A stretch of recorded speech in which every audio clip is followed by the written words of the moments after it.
is the struggle of a lifetime. This is the struggle of a lifetime. This is the struggle of a lifetime. This is the struggle of a lifetime. This is the struggle of a lifetime. This is the struggle of a lifetime. This is the struggle of a lifetime. This is the struggle of a lifetime. This is the struggle of a lifetime. This is the struggle of a lifetime. This is the struggle of a lifetime. This is the struggle of a lifetime. Make good trouble, necessary trouble. Make good trouble, necessary trouble. Make good trouble, necessary trouble. Make good trouble, necessary trouble. Make good trouble.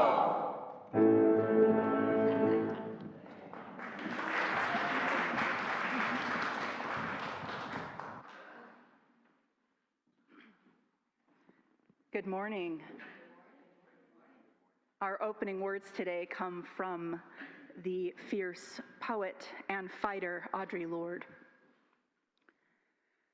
For those of us who live at the shoreline, standing upon the constant edges of decision, crucial and alone.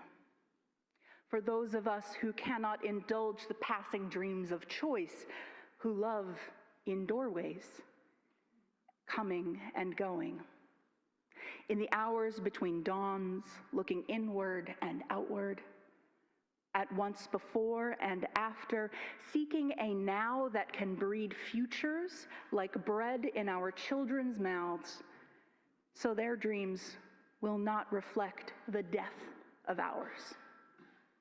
For those of us who were imprinted with fear, like a faint line in the center of our foreheads, learning to be afraid with our mother's milk, for by this weapon, this illusion of some safety to be found, the heavy-footed hope to silence us. For all of us, this instant and this triumph, we were never meant to survive. And when the sun rises, we are afraid it might not remain. When the sun sets, we are afraid it might not rise in the morning. When our stomachs are full, we are afraid of indigestion. When our stomachs are empty, we are afraid we may never eat again. When we are loved, we are afraid love will vanish. When we are alone, we are afraid love will never return. And when we speak, we are afraid our words will not be heard nor welcomed. But when we are silent, we are still afraid. So, it is better to speak, remembering we were never meant to survive.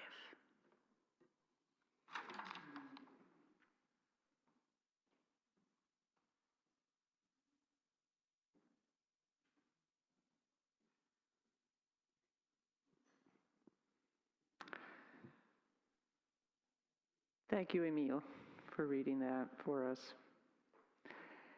And welcome, everyone, to the Unitarian Universalist Congregation of Whidbey Island on this beautiful morning. My name is Deb Slivinsky. I'm very honored and pleased to be the lay worship leader for today's service. Yeah, it's kind of a sober moment as we pause and reflect on this. But regardless of your spiritual path, your age, ethnic or racial background, social or economic status, or who you love, you are welcome here. We welcome those who are visitors to the congregation this morning, and we hope that everyone stays afterwards for coffee and conversation and communion with one another here. And we hope that you'll come again and come again and come again. We're very glad you're here this morning. And before I introduce formally our guest speaker this morning, Jeff Natter, I have a few announcements to make because as someone said last week, oh, after all, this is church. You know, we do have announcements we're going to make.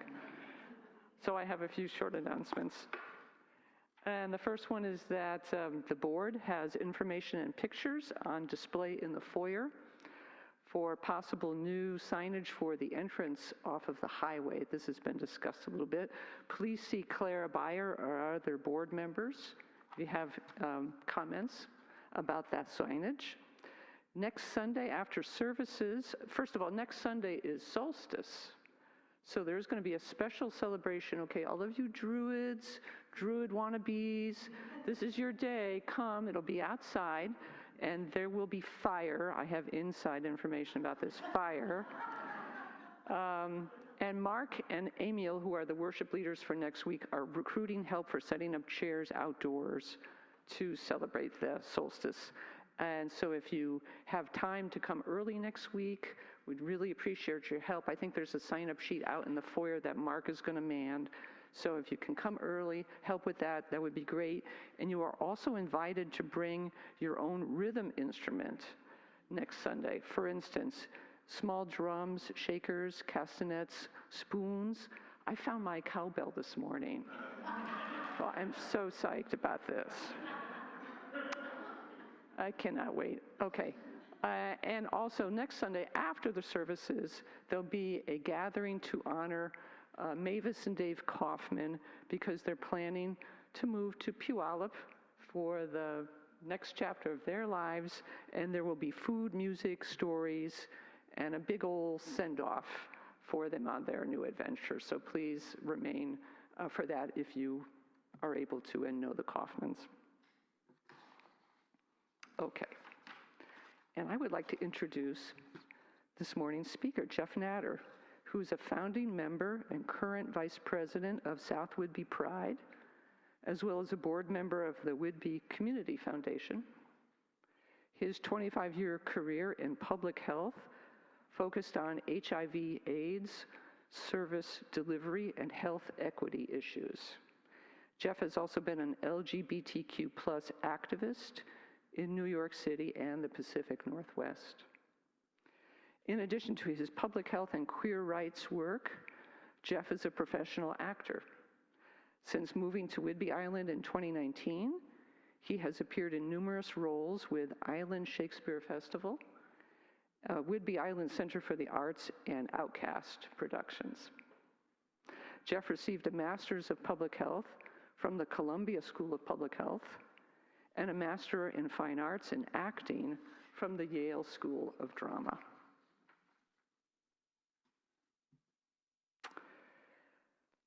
We celebrate Pride Month with unabashed joy and enthusiasm. But the tenor of today's service intentionally contains notes of sorrow, grief, and concern. We are here to be joyous in this multifaceted community that we are so lucky to live in. And we must pay attention to the threats and dangers that many of our community, our gay and lesbian, our bisexual and transgender neighbors, are living under. As a cisgender white woman, I am not personally targeted by violent homophobia. But as a human, I am interdependent on you, my fellow humans. Our welfare and safety is interconnected. The tragic loss of any one member is cause for all of us to grieve, to reflect, to take action where action can be taken. Today's service is respectfully dedicated to the life of Juniper Blessing, a 19-year-old transgender woman who was viciously murdered in May in Seattle near the campus of the University of Washington, where she was enrolled as an undergraduate. She had a passion for science and for music. We will not know how her gifts would play out in her life and in our lives, but we know we are the poorer for losing Juniper. Lighting the chalice with its two circles centered around a flame signifies coming into a sacred space. None of us feels welcomed into this space if we are asked to leave parts of ourselves behind, if we are constantly asked to translate our beliefs, perspectives, and spiritual questions into the language and frame of reference of the majority. As I light the chalice this morning, please watch and listen to the words of Elok as they talk about love. And if you wish, you can follow along with the words which are printed in your order of service.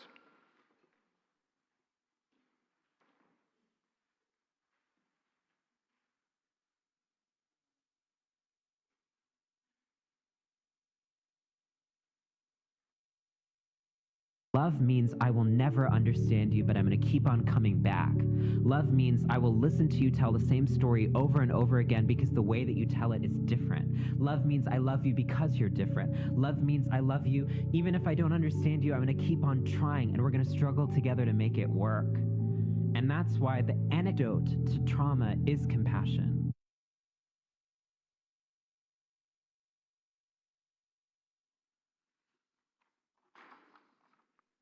I invite you to rise as you are able in body or in spirit to say our affirmation.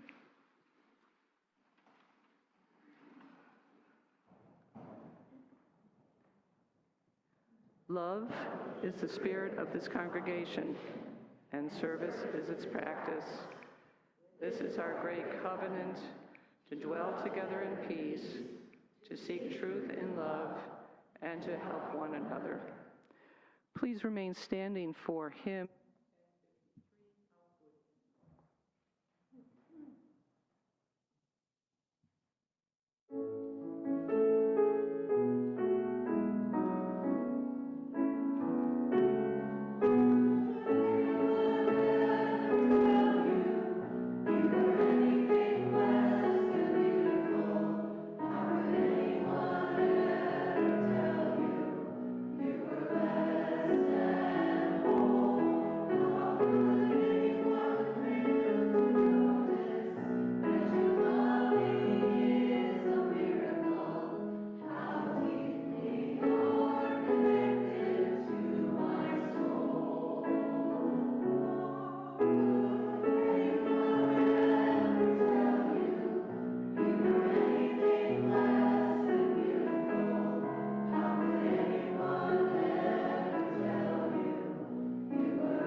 The work of generosity allows us to practice love in an active public way, not just as a feeling, but as one way to help make our community and world a better place.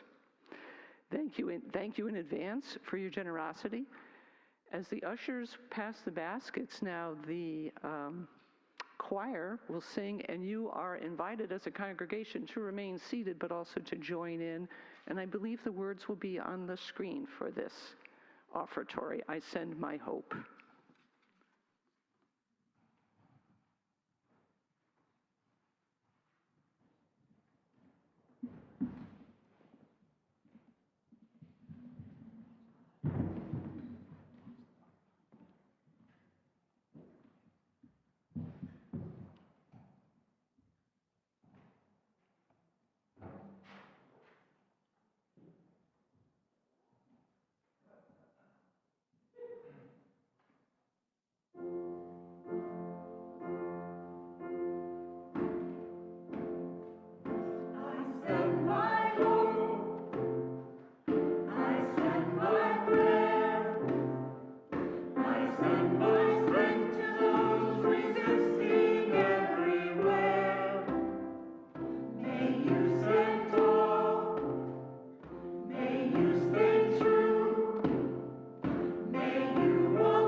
Everything we do as a congregation is made possible by the dedication of volunteers.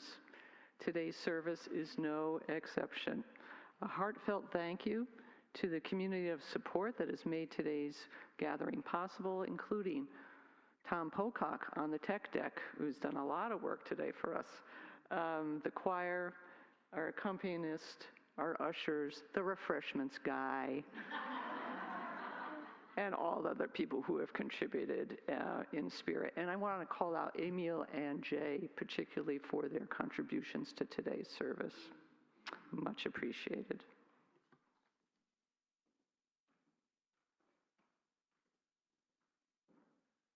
Good morning. My name is Jeff Natter.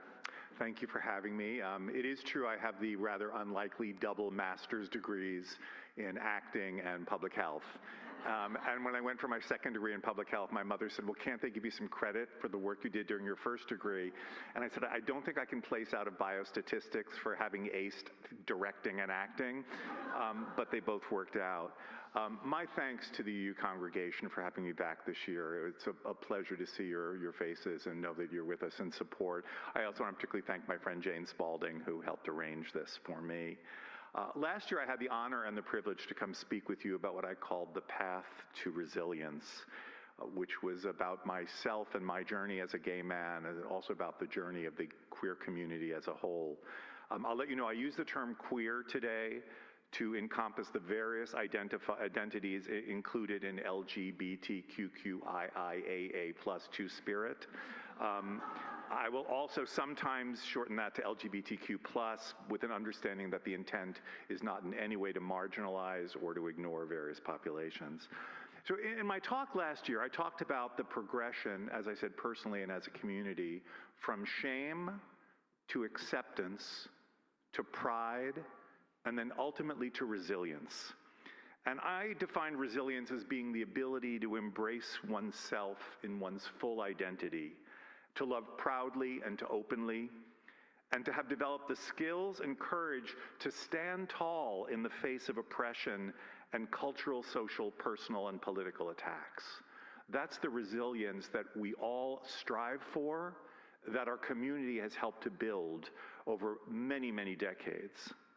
The reason the queer community stages an annual Pride March isn't just to celebrate. It's an ongoing act of resilience that says, we're here, we're not going back, we're not going away, and we who march and we who cheer from the sidelines will not live in fear. Since last June when I spoke with you, that resilience has been tested as greatly as at any time that I can identify in my 70 years on Earth, 51 of them as an out gay man. And that leads me to the theme of my talk this year. Love is not enough.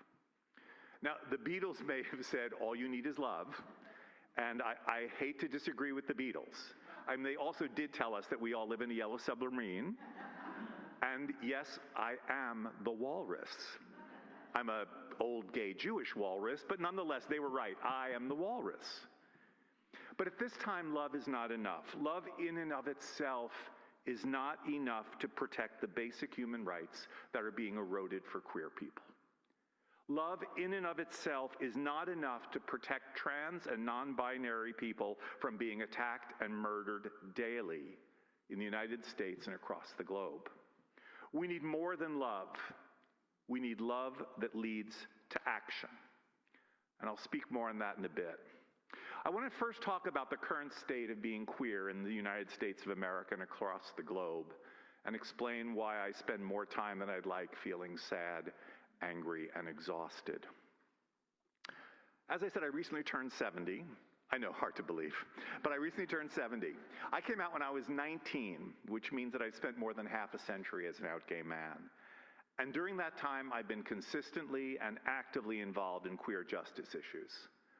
I've seen a lot in 51 years. Despite many setbacks, I can look back at the last half century and I can celebrate many victories. The decriminalization of same-sex activities, civil rights protections in the areas of employment, housing, and public accommodations, legal recognition of same-sex unions and same-sex marriage, the rights of trans people to self-identify and carry government documents that reflect their true identities, and of course, the overwhelming global success of RuPaul's Drag Race. However, within the last few years, in particular the last 18 months, and I will not try not to be political. Within the last 18 months, coincidentally, the time when our current president assumed that office, the victories, those rights, those promises that queer people are equal citizens in the United States of America have been threatened and in many cases eroded. Trans people in particular have been used in divisive, misleading, and harmful ways for political gain. The passage of bathroom bills across the country that would limit the rights of trans people to only go to bathrooms of the gender they were assigned at birth, regardless of how they are living their lives or how they present. Idaho just passed one of the most draconian trans bathroom bills, which would provide for up to 3 years in prison if a person uses the restroom of any public accommodations or private accommodations that goes against the gender that they were assigned at birth. I heard an incredible testimony from a trans man at the Boise Capitol building when he said, "You're giving me two choices. I identify as a man. I code as a man. No one looks at me and says, that person was born female or was assigned female at birth." And this man said, "You give me two choices. I can use the men's room, the gender at which I identify, and face up to 2 years, 3 years in prison, or you can force me to use the women's room, in which case I will no doubt suffer physical violence for being misgendered in the women's room. What would you have me do?" And the legislature basically laughed and said, "We're going to enforce that law." Several states now across the country have decided that legal documents will no longer reflect actual gender identities. And as you remember from the last presidential election, there was an incredible rise in anti-trans rhetoric. You may remember one particular commercial that ended with Kamala Harris, "She's for they, them." Donald Trump, "He's for you." There's been an increase last year, documented throughout statistics, an increase in anti-trans and anti-non-binary violence, and the highest number of trans murders in this country that we've ever seen. Recent surveys have also shown that support for same-sex unions has dropped dramatically in this country in just a year and a half, as has the overall percentage of people who think that being queer is morally acceptable. Morally acceptable. My life is up for a survey about whether I am morally acceptable, whether my marriage and partnership for 35 years to my very handsome husband sitting there, also named Jeff, is morally acceptable. Several states recently have tried to overturn the Supreme Court's 2015 decision affording same-sex couples the same marriage rights as opposite-sex couples. States such as Utah and Florida, to name a few, have banned pride flags from being flown in government buildings. In some places, this has led to some very clever things, such as in the state of Salt Lake City, where they can't fly pride flags, so they're covering telephone poles and phone poles in pride banners. They're wrapping them around. So now there are pride trees outside the state government offices. And schools, as you know, and other institutions that offer DEI, diversity, equity, and inclusion programs, including those that are inclusive of queer people, have been now excluded from government funding, and the schools and institutions that offer those programs have also lost government funding. Texas A&M University, one of the largest institutions of higher learning in this country, just eliminated their LGBTQ studies program under pressure from state legislators, and additionally, their system-wide policies now require professors to obtain approval from the campus president before advocating or teaching concepts relating to sexual orientation and gender identity. That is, in my mind, stifling of the educational privilege and of the educational right to exist. Florida passed its notorious Don't Say Gay law a few years ago, which prohibits classroom discussions of sexuality and gender issues, and similar legislation is currently passing or being considered in over 20 states. And just last week, I don't know if you heard about this, the Oak Harbor City Council voted 5-2 to prohibit the city from flying the pride flag. Despite overwhelming public testimony in favor, the council listened to those loudest voices who said that flying a pride flag is unnecessary in Oak Harbor because it's an inclusive community. Flying the flag would be divisive. It would say that we value the rights of queer people more than we value the rights of other people. And it would lead Oak Harbor to having to fly other ideological flags, such as the Nazi flag. And the vote was 5-2 against. Even though people said, well, Langley does it, Coupeville does it, Port Angeles does it, Port Townsend does it, Anacortes does it, it doesn't seem to be divisive in those communities. In fact, I'll say every time I drive up or down 525 and I pass the pride flag in front of this congregation, it expands my heart. It makes me glow. It tells me someone is recognizing that I live on the island, that I live in a community that supports me and my family, and my friends, and my community. And if things look frightening right now in the United States, and I've just briefly touched on what's going on, the global picture looks even more dire. For the past 9 years, I've been on the board of Outright International, which is the largest global LGBTQ rights group in the world. We work across all continents to promote and safeguard queer rights. We research and publish reports on the status of rights and restrictions, and we fund rights movements in several different countries globally. And here's what we've seen, particularly in the past 18 months. There are 4 key United States drivers of anti-LGBTQ movements across the globe. The United States, which once used to be the beacon of civil rights and inclusion, has now become an international supporter and exporter of queer hatred. First, the Secretary of State announced in 2025, after assuming his position, that U.S. global interests would no longer be driven by human rights, but solely by the economic and political interests of the United States, thereby eradicating decades of United States support for inclusivity of queer people across the globe. That doesn't matter anymore. We're putting it as a backseat, as if support for human rights is not an economic issue, is not support for the United States geopolitical interests, but we're not leading with it anymore. We're not even discussing it. Second, the current administration eliminated a position created by Joe Biden of the U.S. Global Envoy for LGBTQ rights, an official ambassador who traveled the globe helping to support and prop up queer rights across the globe. That position was held by my friend Jessica Stern, a brilliant woman, former executive director of Outright. And on the first day of the new administration, Jessica was fired and told that that position no longer exists. So we're not making those overt gestures across the globe that tells other countries, you need to step up if you haven't, or how can we support you if you have. The United States has also retrenched from its support of LGBTQ rights at the United Nations. And while the United Nations has very little influence and impact on our lives in the United States, the United Nations has an incredible global impact, particularly in some of the more developing countries, where they look for global statements, global movements to help drive what is happening in country around the globe. So when the United States steps away from LGBTQ queer rights at the United Nations, it sends the very clear message to these other places, you know what, we don't support those rights. If you're going to discriminate against them, that's fine.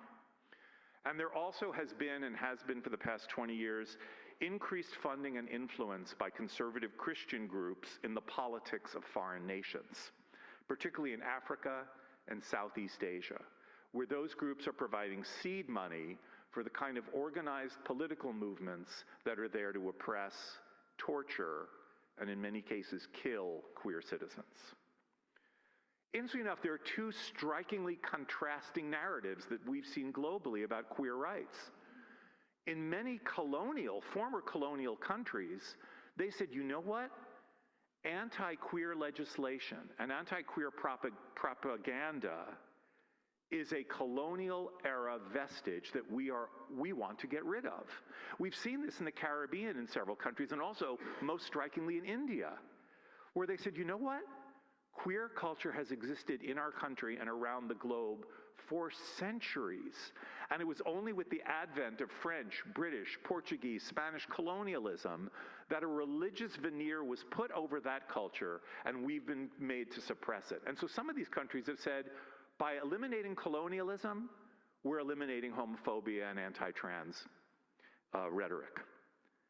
However, there are also many countries right now who've labeled the queer movement as a Western perversion. So sort of returning to the colonial roots, but writ large, on steroids. These include countries recently like Nigeria, which has published bills allowing for queer people to be imprisoned and murdered, killed by the government. Egypt, which is notoriously anti-gay, and actually imprisoned an activist who flew a gay flag at a concert several years ago. Iran, and I think most notably Russia, which very clearly broadcasts anything about homosexuality as being part of a Western propaganda movement. When the United States announced that it would no longer fight for human rights, except for certain religious freedoms, and by religious freedoms I mean mainstream Christianity, it allowed oppressive regimes to become more bold in their activities and their political decisions. When the United States stepped away, that vacuum for human rights was walled up and cemented by people who didn't want to see it happening. We've seen increased criminalization of homosexual activity in Ghana, Senegal, Indonesia, Kazakhstan. I could name 10 or 15 more countries in the past year alone. Some of these laws not only extend into criminalization of actual sexual activity, but into a requirement to report. If you sense that your neighbor, your family member, your colleague is queer or trans or non-binary, you actually have a requirement to report that to the local police and government, for which you will get a nice pat on the back. But if you don't report and someone says that you did know, you yourself could wind up in jail. War also causes human rights, as you know, to sit on a back burner. All human rights. So the fact that there is war enraging right now in the Middle East, in parts of Africa, in Ukraine, it's meaning that queer people are often, and their rights, put aside. We can't deal with that because there's a war. And in many places, queer people are now used as scapegoats, as enemies of the regime. We're here to safeguard our inherent culture, our native culture, and queer people don't represent that native culture. There's more bad news than good news these days for queer people around the globe. And that's why I've decided to call this talk, Love is Not Enough. We must put love into action. And that's going to rely on the resilience I spoke about earlier. We cannot be passive right now. It's not enough just to say, I value my queer friends, my queer family members. I'm out, I'm proud, that's okay. We have to do more. And here are some suggestions I have for how we can all do more. And it's going to take resilience, and it's going to take some bravery, and it's going to take moving out of our comfort zones. Speak out. When you hear dismissive or discriminatory statements, challenge them. Don't walk out of the room or head home and think, I should have said something. Say something. Do not let queer lives become the butt of jokes or the subject of bigotry, speak out. Stand up. March for queer rights. Show up at pride events. Show your support for the arts, music, theater, visual arts that support queer lives.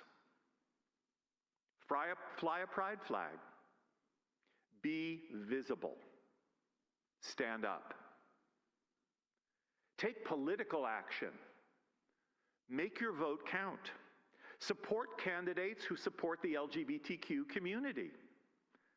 And question politicians about their stances on queer issues. I've seen too many public forums where there is an anti-gay politician standing at the front who won't ever talk about that. And sometimes it's been me, sometimes it's been friends of mine who've had to stand up and say, I heard you made this statement, or I saw that your party's platform calls for the abolition of gay marriage. I need you to talk about that.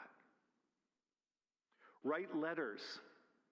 Attend council and legislative hearings. Take political action.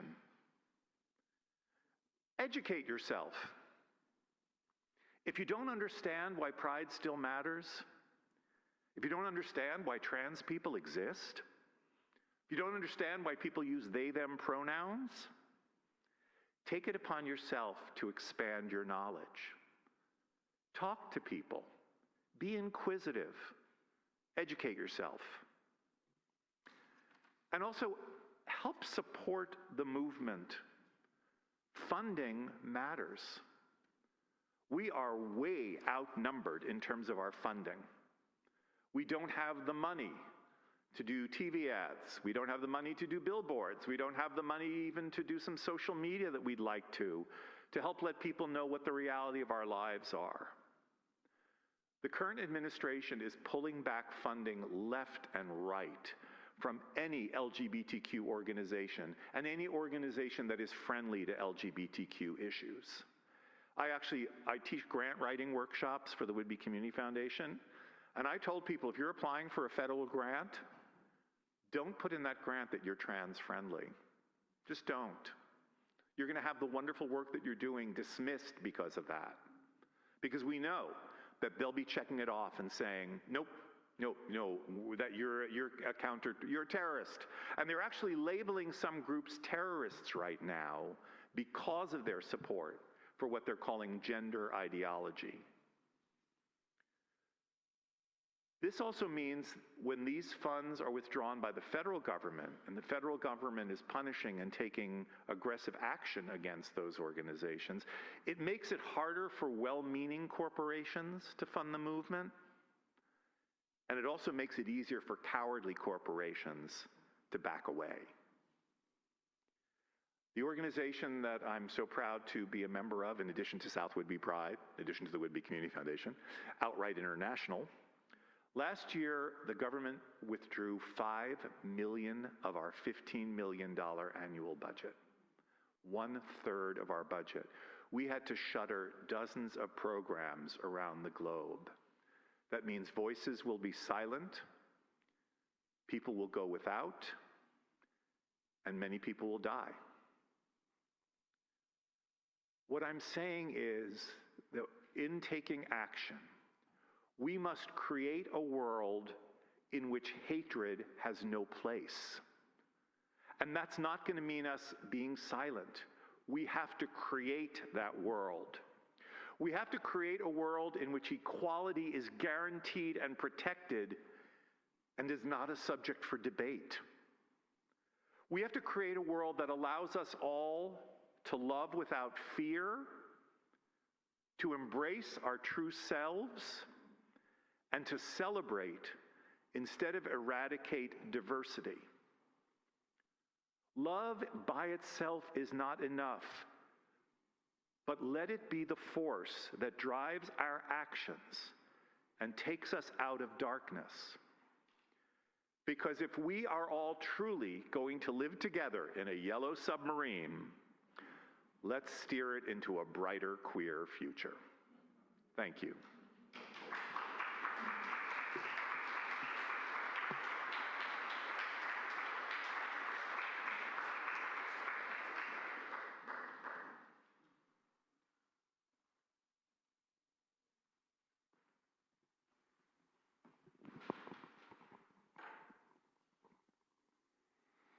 So thank you, Jeff, for that inspiring sermon. We're really grateful for your presence today and your insights, so thank you. Today's closing reading is an excerpt from that most wonderful book, Sissy, A Coming of Gender Story, by Jacob Tobiah. Over the last few years, I have learned that healing from gender-based trauma is possible. It starts when you make peace with what was done to you, but it doesn't end there. Healing continues as you learn to claim that others should not have to endure what you have endured. Eventually, the line between healing your injury and healing the world begins to blur. Your healing becomes uncontainable. It expands in every direction, radiating out of you and into the world. It unfurls to touch everyone you love and everyone who crosses your path. It becomes unstoppable, and ultimately, it transforms the world. So as you go out today, walk forward towards that healing work you're called to do, both within yourself and spreading outward through your circles to the world.